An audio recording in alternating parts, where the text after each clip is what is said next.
6주 차에 접어든 이란 전쟁. 트럼프 미국 대통령이 이란에게 48시간 데드라인을 선포한 가운데 실종됐던 미군 조종사가 무사히 구조된 거로 전해졌습니다. 관련 내용 반길주 국립외교원 교수와 함께 짚어봅니다. 안녕하십니까? 안녕하세요.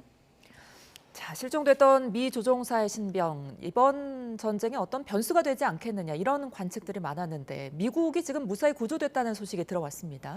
예, 일단 미국에서는 한숨을 돌렸겠죠. 이게 예. 사실은 군인들의 사기하고도 연관이 되고 이거를 또 심리전으로 역이용할 수도 있기 때문에 이란에서도 굉장히 그 포로로 삼기 위해서 부단한 어떤 작전을 펼쳤던 것으로 알려지고 있어요. 예. 그런데 결국은 이란이 제대로 이제 군인을 구출함으로써 심리전에 말려드는 함정은 피할 수 있게 된 거죠. 근데 예. 다만 앞으로 이 인질전의 어떤 그 효과를 이란에서 나름대로 생각했을 가능성이 높아요. 이번 계기를 통해서. 그래서 예.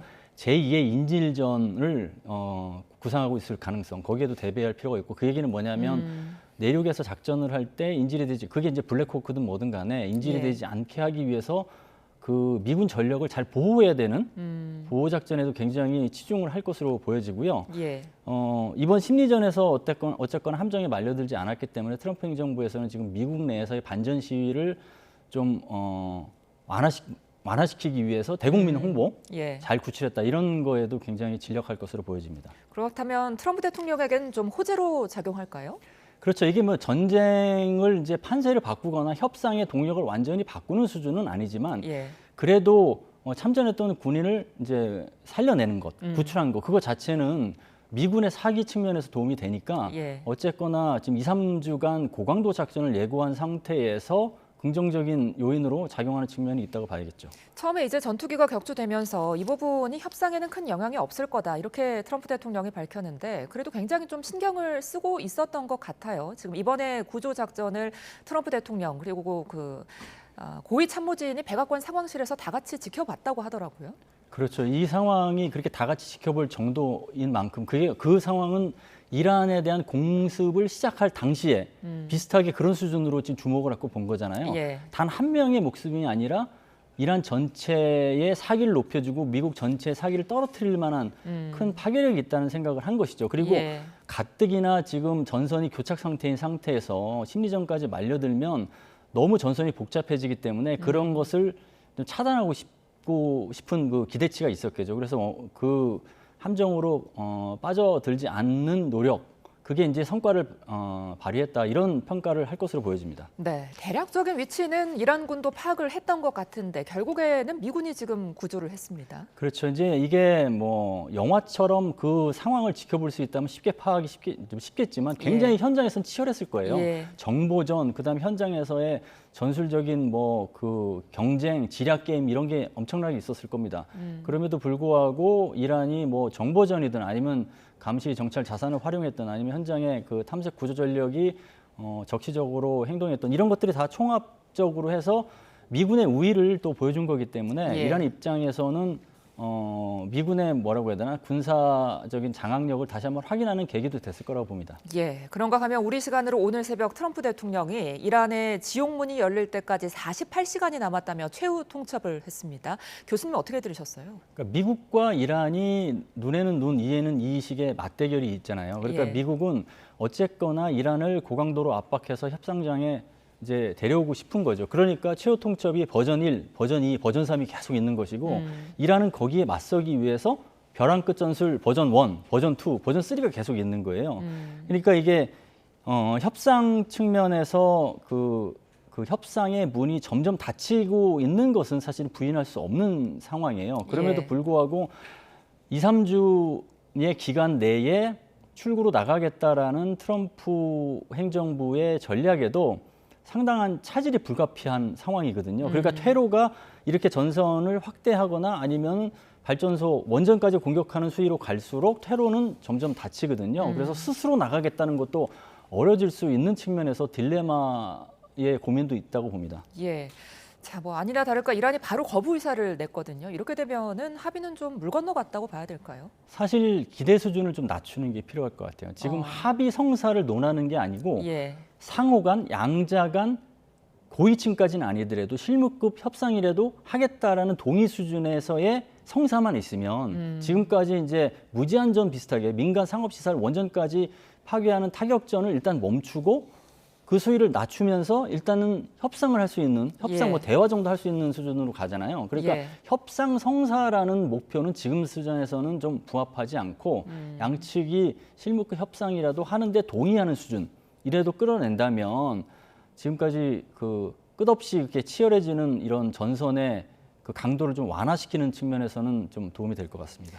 그러니까 지금 미국과 이란 양측이 협상을 두고 조건에서 양보를 지금 하지 않는 것 같아요. 어떻게 보면은 양쪽 다 지금 좁혀지지 않는 부분들이 분명하게 있는 것 같은데 협상이 어떻게 진행될 수 있을까요? 그렇죠. 그게 의제가 상충되기 때문이죠. 예. 그러니까 상호 간 바라보는 의제의 시선이 달라요. 미국은 이란에게 요구하는 것은 핵 미사일 프로그램 폐기고 그리고 호르무즈 해협 개방이잖아요. 예. 근데 이제 이란이 미국에게 얘기하는 것은 전쟁 그 피해 보상과 재발 방지예요. 그 얘기는 뭐냐면 전쟁 침략국으로서 미국을 규정하라 이 얘기예요. 그러니까 미국은 이란에게 핵 프로그램 폐기하고 호르무즈 개방해 이렇게 얘기하는데 이란은 전쟁 침략국이라는 것도 먼저 시인해 그러잖아요. 그 접점을 찾기에는 너무 거리가 멀어요, 사실. 그래서 그게 현실이고 이거를 어떻게 그 상충할 것이냐. 그러면 의제를 먼저 상대방에게 요구하고 조건을 받아들여라는 협상보다는 예. 조건 없이 일단은 협상 테이블에 앉자라는 식으로 해서 제안하는 그런 돌파구 마련이 필요하다고 봅니다. 예. 그런데 이제 테이블에 앉을 수 있는 지금 대화 상대가 있긴 한 것이냐 이 부분도 지금 의문인 게 협상을 조율하던 이란 측의 온건파 인사들이 지금 자택에서 공격을 받기도 했거든요. 이 부분은 어떻게 전망하고 계세요? 그 온건파 자택의 공격이 그 이란 내의 국내 정치 주도권 세력 간의 어떤 경쟁의 일환으로 일어나는지 아니면 신정 체제를 비판하는 또 다른 그냥 민주화 세력에 의해서 됐든지 간에 사실은 다르거든요. 어느 예. 세력이든 간에 그게 이제 불투명한 상황이고 다만 지금의 그 이란의 협상팀은 그냥 그 하나의 그 소통 채널로 보기에는 무리인 지점이 있습니다. 왜냐하면 모스타바의 목소리, 페제스키안 대통령의 목소리, 그 다음에 그 갈리바프의 목소리가 이제 분절화돼서 나오기 때문에 근데 그 예. 분절화된 게 각각의 진영의 목소리이기 때문에 미국은 그 중에서 하나를 선택해서 대화를 하는지 아니면은 이란은 사실은 하나인데 협업을 통해서 미국과는 하나의 채널로 내부적으로는 하는 건지 그게 불투명한 상태입니다. 어쨌거나 이란 혁명 수비대가 호르무즈 해협을 봉쇄하고 개방하는 것을 정기적으로 하는 거 보면 이란의 이슬람 혁명 수비대에 대한 그 수뇌부의 장악력은 있는 것 같습니다. 근데 이제 이란 수뇌부가 대부분 사망해서 사실상 실질적인 협상 상대가 없다 이런 관측도 나오던데요. 그러니까 협상 상대가 어느 수준이냐, 즉 이란 전체를 정치적으로나 군사적으로 장악하는 수준이냐, 예전에 이제 하메네이처럼 예. 그 정도냐, 그 정도까지는 아니더라도 이란 혁명 수비대에 대한 장악력이 있으면 협상자로서의 자격은 있을 것 같아요. 왜냐하면 이란 혁명 수비대 없이는 사실은 미국에 대한 압박과 그다음에 레버리지 뭐 이런 게 안 되잖아요. 근데 예. 이란 혁명 수비대 때문에 정치 지도자도 목소리를 낼 수 있는 상황이기 때문에 근데 이란 혁명 수비대가 어쨌거나 지금 전투 능력이 있는 상태에서 싸움을 지속하기 때문에 그 혁명 수비대에 대한 장악력을 가진 인사는 분명히 협상력도 있다고 보기 때문에 협상 예. 자체 채널이 아예 없다라고 보는 건 무리인 것 같습니다. 예. 자, 이런 상황 속에서 지금 미국과 이스라엘이 이란의 원전을 계속 타격하고 있습니다. 다행히 뭐 방사능 유출은 아직까지 없다지만 이란은 이 낙진이 걸프 국가들의 생명을 앗아갈 것이다. 이렇게 지금 위협을 하고 있거든요.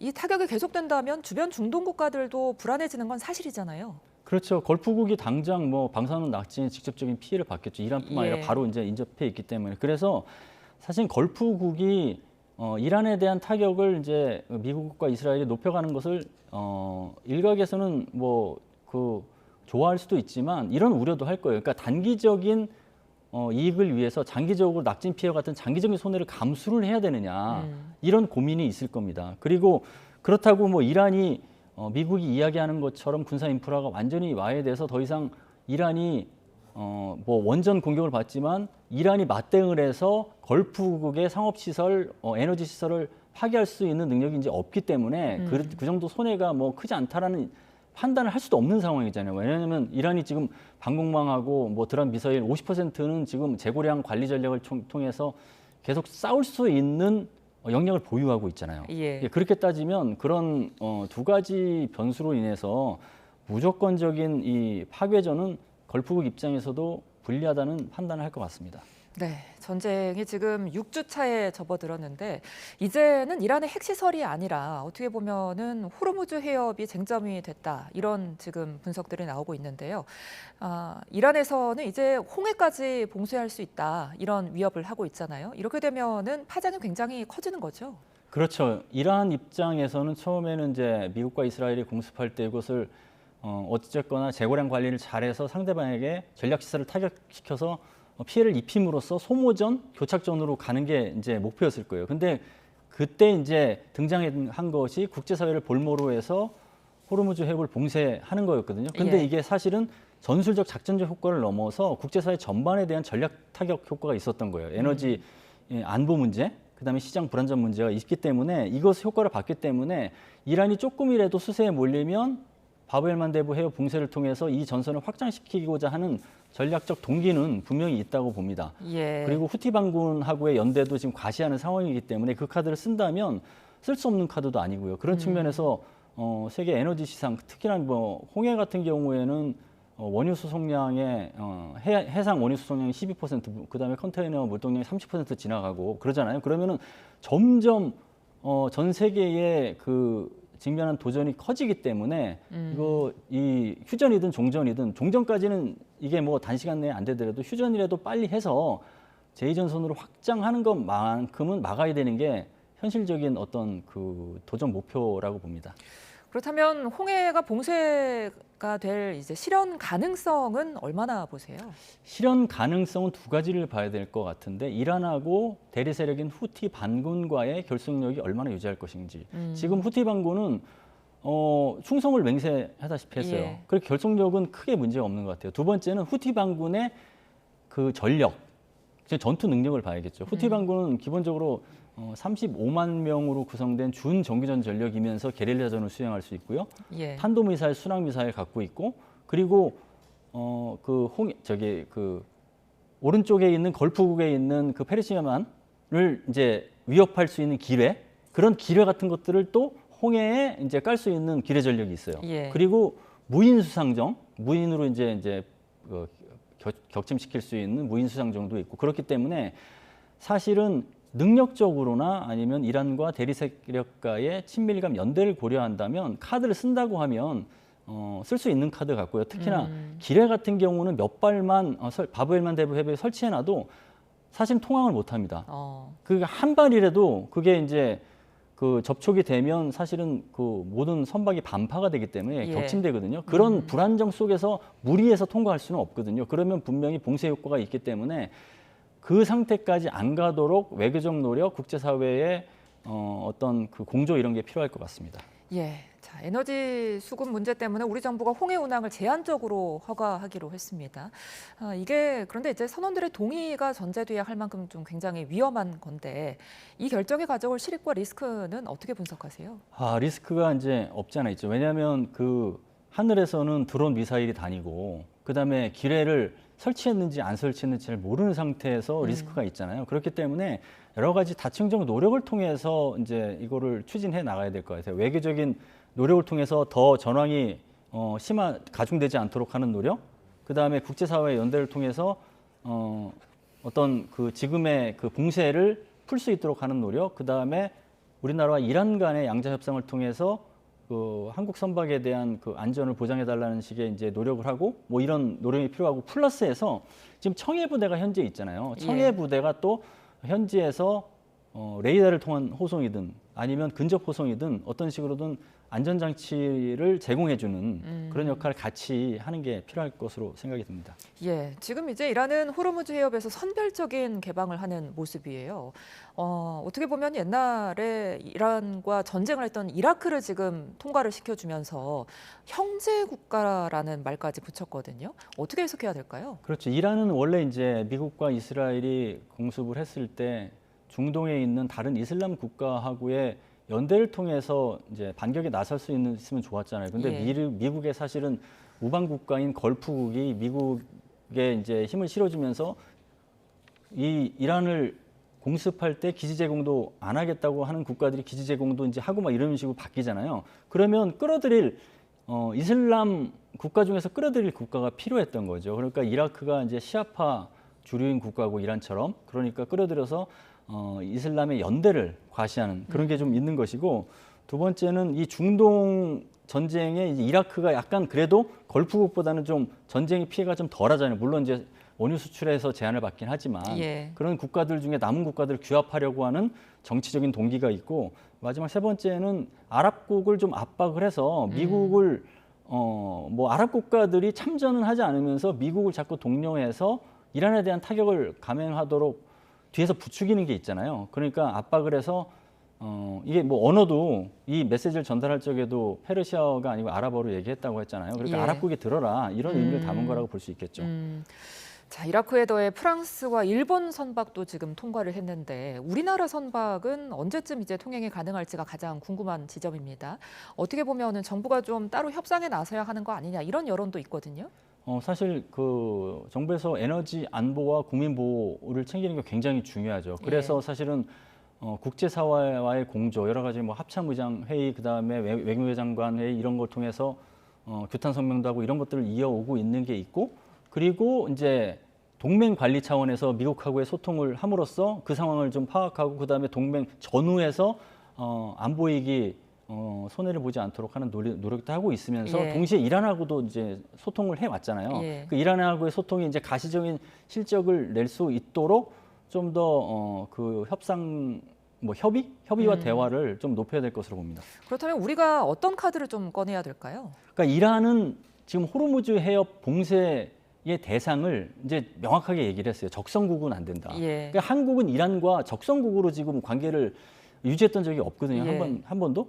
그래서 이란 전쟁하고 지금 한국과 이란의 양자 관계는 별개다라고 얘기하면서 그런 것을 강조하면서 소통을 이어가는 게 필요하다고 보고요. 그 뭐 프랑스하고 일본 선박이 통과된 것처럼 한국 선박도 통과되는데 그 사례를 들어가면서 잘 설명하는 그런 뭐 지략을 발휘해야 될 때라고 봅니다. 네, 지금 유엔 안보리의 호르무즈 해협 무력 개방 결의안도 또다시 연기가 된 상황입니다. 중국과 러시아가 반대하고 있어서 지금 채택도 불투명한 상황인데 어떻게 보면 이번 전쟁을 보면 국제법도 통하지 않고 국제기구, 뭐 나토 탈퇴도 위협을 하는 걸 보면은 이제 국제기구의 역량이 너무 약해져서 어떻게 좀 새로운 질서가 필요한 게 아니냐 이런 말도 나오거든요.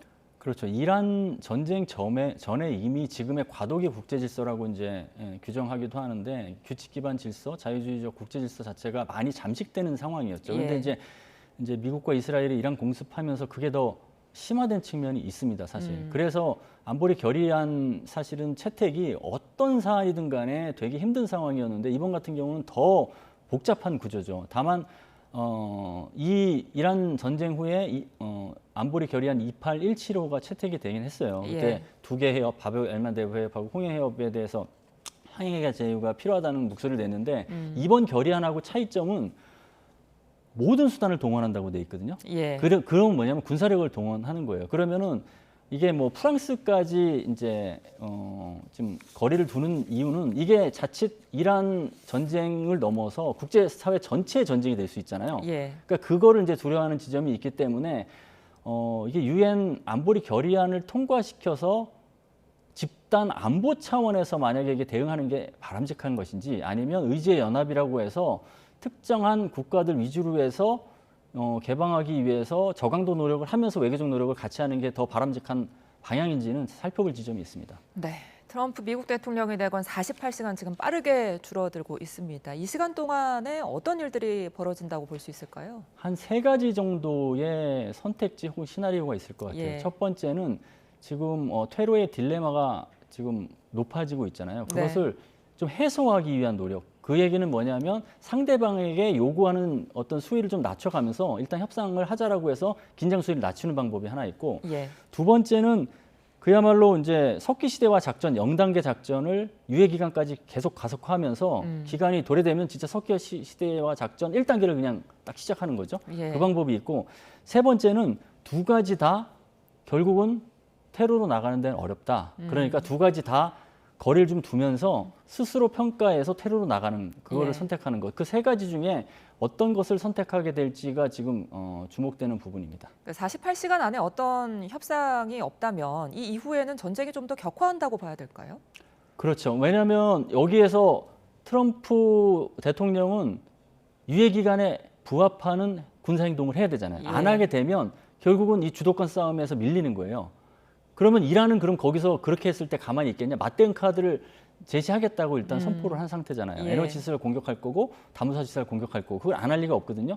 그러면 결국은 트럼프 대통령이 이야기했던 지형문이 미국, 이란 모두에게 열리는 거기 때문에 모두가 사실 지는 게임이 되거든요. 예. 그래서 48시간이라는 의미가 굉장히 지금 무거워진 상황입니다.